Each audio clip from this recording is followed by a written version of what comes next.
Bonjour à tous et bienvenue à Catch Club. On se retrouve pour les résultats de Raw du 10 décembre 2018, c'est parti. Alors le show commence avec Seth Rollins qui fait son entrée et en fait il veut s'adresser à Baron Corbin. Donc il demande justement à Baron Corbin de venir pour lui donner une dose de réalité. Corbin arrive et il dit à Rollins qu'ils peuvent avoir cette conversation en privé car sa porte est toujours ouverte, surtout pour une superstar du calibre de Seth Rollins. Mais du coup Rollins lui répond direct de la fermer et il explique qu'il était trop occupé avec Dean Ambrose ces derniers temps pour pouvoir dire à Corbin ce qu'il pense de son travail à Raw. Et donc il dit à Corbin que sous son leadership, Raw est pourri. Et c'est pourri à cause de lui, à cause de Corbin, selon Rollins. Rollins dit que tout ce qu'a fait Corbin depuis qu'il est General Manager est mauvais, tout simplement. Mais Corbin dit à Rollins de faire attention à la manière dont il lui parle. Mais Rollins ne s'arrête pas, il continue en disant que le roster qu'on a actuellement en coulisses est l'un des meilleurs de tous les temps. Mais pourtant, malgré ça, on a un show pourri. Et là, Rollins a commencé à citer plusieurs choses bizarres qui se passent à Raw et dont les fans se plaignent depuis plusieurs semaines. D'ailleurs, moi-même, je m'en suis plaint pour ceux qui suivent mes reviews hebdomadaires. Du coup, il cite notamment les revivals et il dit que c'est pas normal que les revivals se retrouvent dans des matchs Lucha House Party.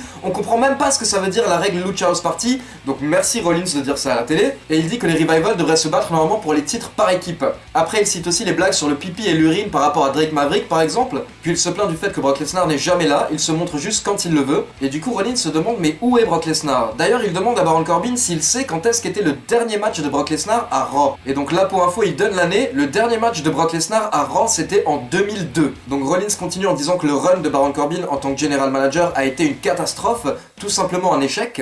Il dit que le moral en coulisses est bas, les fans ne sont plus autant dans le show, et les audiences télé n'ont jamais été aussi faibles. Et il dit que tout ça, c'est à cause de Corbin.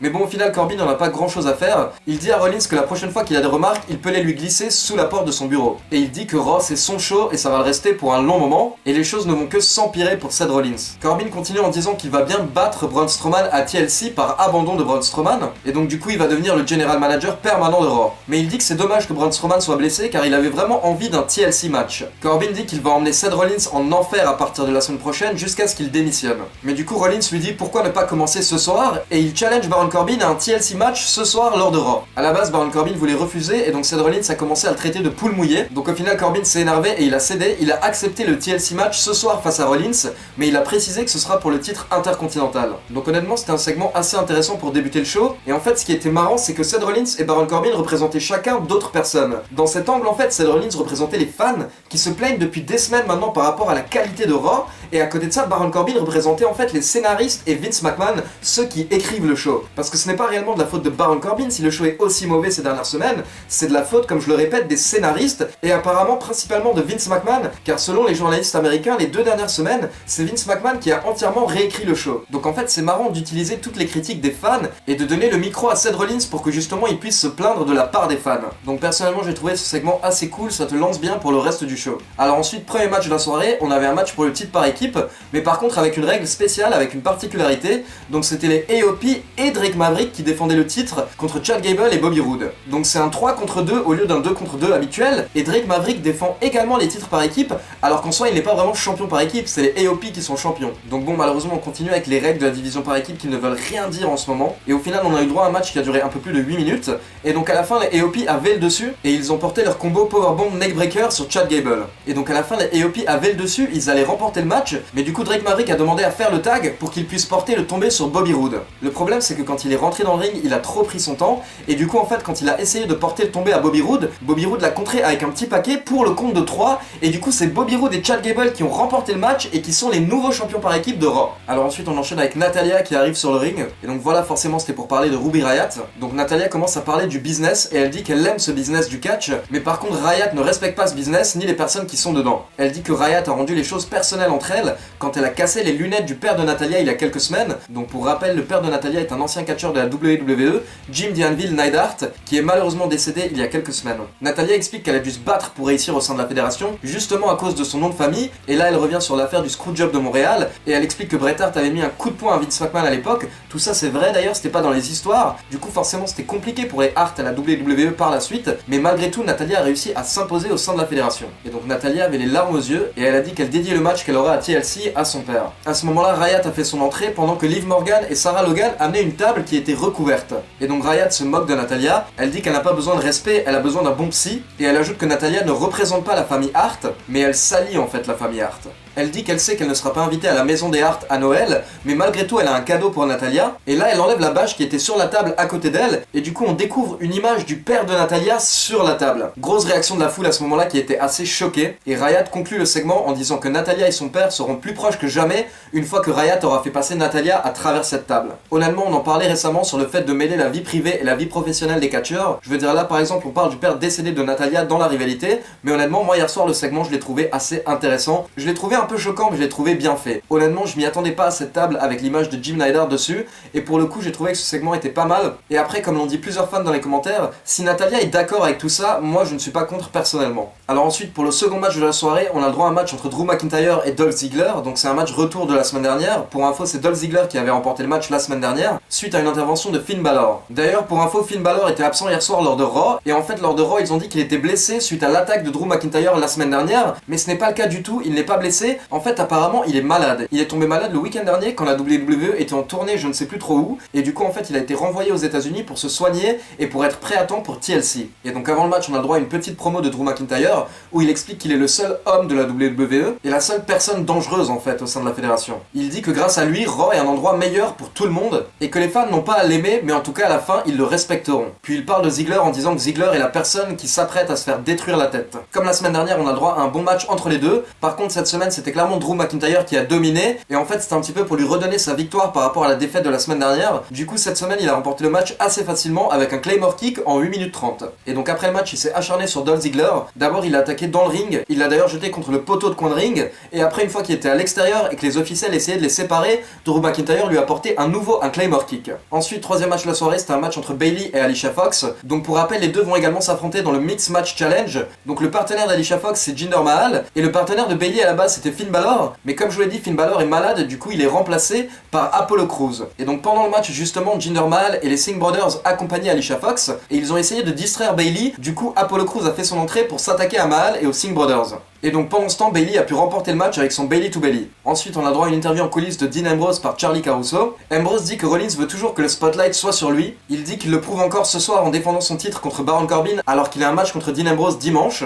Mais du coup, si Rollins est encore champion dimanche, Dean Ambrose dit qu'il va lui prendre son titre et après il lui dira ce qu'il pense de lui en face à face. À ce moment-là, Charlie Caruso demande à Dean Ambrose ce que penserait Roman Reigns de ce qui se passe en ce moment entre Ambrose et Rollins. Et là, Ambrose regarde Charlie Caruso un peu bêtement et lui demande: Roman, qu'est-ce qu'on s'en fout? Suite à ça, la WWE passe une petite vidéo en fait du heel turn de Dean Ambrose, et après la vidéo, Charlie Caruso demande des commentaires à Ambrose, mais Ambrose ne répond pas et s'en va tout simplement. Ensuite, on a Elias comme d'habitude qui nous a fait une petite chanson, et après il avait un match contre Lio Rush. Donc bien entendu, Lio Rush était accompagné par Bobby Lashley, et donc la particularité de ce match c'était que l'arbitre était Heath Slater. Donc pour ceux qui ont raté la review de la semaine dernière, Baron Corbin avait expliqué à Heath Slater et Rhino qu'ils n'avaient de la place que pour un seul des deux lutteurs à Raw, du coup les deux se sont affrontés la semaine dernière, et le vainqueur gardait sa place à Raw, et l'autre était viré. Et au final c'est Heath Slater qui a remporté le match, mais à la suite du match, Baron Corbin lui a annoncé qu'il gardait bien sa place à Raw, mais en tant qu'arbitre et non en tant que catcher. Et du coup Slater se retrouve arbitre pour ce match, et en fait il y avait une raison pour qu'il soit l'arbitre de ce match, c'était pour permettre à Bobby Lashley et Lio Rush de tricher. Donc forcément Elias allait remporter le match très rapidement, d'ailleurs il avait couvert un moment Lio Rush, mais Bobby Lashley est intervenu pour briser le tombé, et à ce moment-là Slater allait disqualifier Lio Rush, mais Lashley lui a dit que ce n'était pas la chose à faire, et en gros il l'a menacé. Et donc comme on sait que Bobby Lashley est proche de Baron Corbin dans les rivalités, on peut imaginer que c'est Baron Corbin en fait qui a ordonné à Heath Slater d'aider Bobby Lashley et Lio Rush. Du coup en fait Bobby Lashley s'est acharné sur Elias, puis à un moment Lio Rush est allé chercher la guitare d'Elias et il a donné à Lashley qui l'a explosé sur le dos d'Elias. À ce moment-là Lio Rush n'avait plus qu'à faire le tomber, et donc Slater a fait le compte de 3, vainqueur Lio Rush. Mais clairement on peut voir que Slater n'est pas heureux de faire ce qu'il fait, le problème c'est qu'il est obligé en fait, sinon il perd son boulot. On retrouve d'ailleurs Slater en coulisses qui est clairement pas content par rapport à ce qu'il vient de faire, et Baron Corbin vient le féliciter par rapport à son travail, et après il lui demande des nouvelles de Rhino un petit peu de manière moqueuse. Et donc Slater est saoulé, donc il dit qu'il va rentrer chez lui, mais Baron Corbin lui dit non, reste là, tu as encore un match à officier ce soir. Alors ensuite on a Nia Jax et Tamina qui font leur entrée, et encore une fois Nia Jax qui fait une promo contre Ronda Rousey, où elle va dire que bien entendu elle va battre Ronda Rousey. Il suffit de voir ce qu'elle a fait avec un coup de poing à Becky Lynch, donc imaginez si elle continue à mettre plusieurs coups de poing à Ronda Rousey, elle va tout simplement l'achever. Elle dit d'ailleurs que Rousey devrait venir offrir son titre à Nia Jax pour éviter justement de se faire éclater la gueule à TLC. À ce moment-là Ronda Rousey fait son entrée et elle dit qu'elle n'est pas là pour parler, elle est là pour se battre, donc elle va dans le ring, mais Nia Jax et Tamina sortent du ring, puis en fait Jax et Tamina se mettent chacune d'un côté du ring pour attaquer Ronda Rousey, mais à ce moment-là Ember Moon fait son entrée pour sauver la championne. Et donc on a le droit à un match entre Ember Moon et Tamina Tamina, et au final Nia Jax essayait d'éviter Ronda Rousey pendant tout le match, mais en même temps de protéger Tamina et d'intervenir. Mais à la fin Ronda Rousey a réussi à l'avoir, elle a d'ailleurs jeté par-dessus les barrières, et pendant ce temps Ember Moon a remporté le match grâce à l'Eclipse. Petite info par rapport à TLC, les commentateurs ont annoncé que le match entre Elias et Bobby Lashley sera un match de l'échelle, et donc en fait en haut de l'échelle il y aura une guitare qui sera accrochée, et donc la personne qui attrape la guitare pourra l'utiliser dans le match. Allez, on passe au main event de Raw entre Seth Rollins et Baron Corbin, et donc c'est un TLC match. Donc forcément, comme c'est un TLC match, c'était assez violent pour Raw. En tout cas, ça change un petit peu des main events habituels. Donc comme d'habitude, je vous décris pas tout ce qui s'est passé dans le match. C'est un match de près de 25 minutes, donc si vous voulez tous les détails, il vaut mieux le checker. Et donc l'arbitre du match était Heath Slater, et à un moment, en fait, Seth Rollins lui a mis un coup de chaise sans faire exprès. Puis quelques temps après ça, au niveau des gros bumps, Seth Rollins à un moment a placé Corbin sur une table à l'extérieur, et il lui a apporté un frog splash de la 3ème corde. Et donc à ce moment-là, Rollins rentre dans le ring, et il commence à monter sur l'échelle pour essayer d'attraper le titre intercontinental. Mais à ce moment-là, Slater, donc l'arbitre, fait son retour dans le ring, et donc on voit qu'il hésite, mais au final il pousse l'échelle et donc il fait tomber Seth Rollins sur les cordes. Et donc Slater fait rentrer Baron Corbin dans le ring et il essaye de l'aider à grimper sur l'échelle, mais au final Seth Rollins fait son retour à temps, et donc d'abord il porte un powerbomb à Baron Corbin à travers une table, et ensuite il porte un super kick à Heath Slater, donc le pauvre qui est obligé de tricher pour aider son patron parce que sinon il se fait virer. Et au final il termine la soirée avec un super kick dans la gueule. Et donc Rollins termine Baron Corbin avec son stomp, puis il monte sur l'échelle et il décroche le titre intercontinental, donc vainqueur et toujours champion Seth Rollins. Grosse réaction de la foule à la fin du match qui était vraiment à fond dedans. Honnêtement, ça faisait plaisir de voir une foule qui était aussi à fond dans le show, parce que moi en fait c'est ce qui me manque actuellement, j'ai remarqué, au niveau des shows de la WWE, il y a clairement moins d'excitation de la foule en fait. Que ce soit les pop, que ce soit les acclamations, on est très loin de ce qu'on avait il y a quelques années, et du coup ça prouve de 1 que les gens ne sont pas autant à fond dans le show, et de 2 que les catcheurs ne sont plus autant des stars qu'à l'époque. Et donc le show s'est terminé avec Dean Ambrose qui fait également son entrée, et qui fixe Seth Rollins de loin. Voilà, n'hésitez pas à me dire ce que vous en avez pensé dans les commentaires. Comme d'habitude, n'oubliez pas de liker la vidéo pour soutenir la chaîne, et on se retrouve demain pour la review de SmackDown. Ciao tout le monde!